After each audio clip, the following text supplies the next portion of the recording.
البنت مش بتحترم الكلام، بتحترم الموقف اللي انت بتديهولها. بمعنى ان الراجل في الاصل اللي هي بتحترمه في الاصل بتخليه ان هي تقول الراجل ده بقى بتاعي خلاص، او تحطك في مثابه انك الراجل بتاعها، مش مجرد انك انت بترضى باي حاجه، ما بتجريش ورا اي بنت، مش اي بنت تعجب بيها، ومش اي حاجه تهزك انت، حتى لو بنت مستواها عالي جدا في الكمال او مستواها اعلى من البنت اللي انت اصلا بتكرش عليها في الاصل.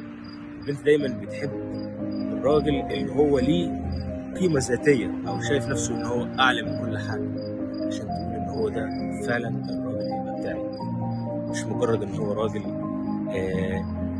معاه فلوس ولا حتى غني أو كاريزماتيك شكليا أو شخصيا. لا، هي بتحب الراجل اللي دايما بيشوف إن هو أعلى، بيشوف إن هو أعلى منها، ومش أي بنت يرضى بيها، ومش أي حاجة يرضى بيها، ومش بيراضي حد على حساب نفسه. دايما الراجل اللي هو دايما كاريزماتيك او الشخصيه القياديه اللي هي بتحبه، ميجريش ورا حد، ما يتاثرش باي حاجه، ودايما هو القياديه، الشخصيه القياديه في نفس الوقت. هو مش اي بنت ومش اي راجل ومش اي حد في الكون ده كله يقدر يغير رايه، ودايما عنده ثبات انفعالي. خليك كده علشان البنت تبقى ايه، محترمك.